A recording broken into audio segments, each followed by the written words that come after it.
అందరికీ నమస్కారం అండి. గణేష్ నిమజ్జనం సంబంధించి నిమజ్జనాలు స్టార్ట్ అయినాయి.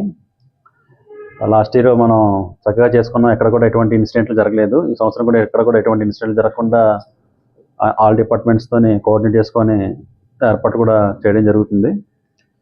ఇప్పుడు వర్షాకాలం కాబట్టి గోదావరి కూడా వరద ఎక్కువ వచ్చే అవకాశం ఉంది. ప్లస్ ఏంటంటే కొన్ని చోట్ల ప్రమాదాలు జరుగుతున్నాయి. రీసెంట్గా కరీంనగర్లో జరిగింది, మరి వేరే చోట్ల కూడా ప్రమాదాలు జరిగి కరెంట్ షాక్ తగిలి చాలామంది ప్రాణాలు కోల్పోవడం జరుగుతుంది. కాబట్టి ఎవరైతే ఆర్గనైజర్స్ ఉంటారో ఈ ఇమ్మర్షన్ తీసుకొచ్చేటప్పుడు, నిమజ్జనం తీసుకొచ్చేటప్పుడు ఒకసారి ఆ వేవ్ ఒకసారి చెక్ చేసుకోవాలి. దారిలో ఏమన్నా కరెంట్ వైర్స్ తగిలే అవకాశం ఉందా, లేకపోతే ఈ వర్షాలు పడినప్పుడు ఈ ఎర్త్ అయ్యే అవకాశం కూడా ఉంటుంది. అది కూడా వెరిఫై చేసుకొని ముందు రూట్ చెక్ చేసుకొని విగ్రహాన్ని హైట్ని బట్టి ఏర్పాట్లు చేసుకోవాలని తెలియజేస్తున్నాం.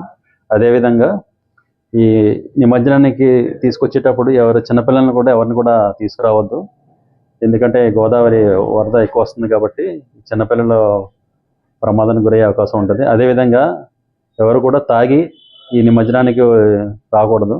ఎవరిని తాగుబోతులు ఉంటే వెంటనే వాళ్ళని అక్కడే కమిటీ వాళ్ళు ఆపేయాలి. అదేవిధంగా ఇప్పుడు మెయిన్ డీజే సౌండ్లు, ఎక్కడ కూడా డీజేలకి ఎక్కడ పర్మిషన్ లేదు. ఏమైనా మామూలు సౌండ్ బాక్స్ మాత్రమే పెట్టుకోవాలి. డీజేలకి ఎవరికి పర్మిషన్ ఇవ్వట్లేదు.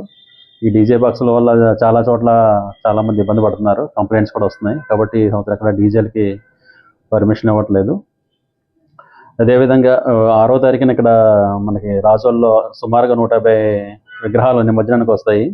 కాబట్టి ఎవరైతే ఇక్కడ నిమజ్జనానికి వస్తారో వాళ్ళందరూ కూడా ఇన్ అడ్వాన్స్ మాకు పోలీసు వారికి, అదేవిధంగా కమిటీ వారికి ఇన్ఫామ్ చేస్తే దానికి తగిన ఏర్పాట్లు చేస్తారు.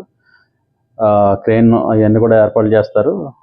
కాబట్టి ఇవన్నీ దృష్టిలో పెట్టుకొని ఎవరైతే నిమజ్జనానికి వస్తారో అన్ని జాగ్రత్తలు తీసుకోవాలని కోరుకుంటున్నాను.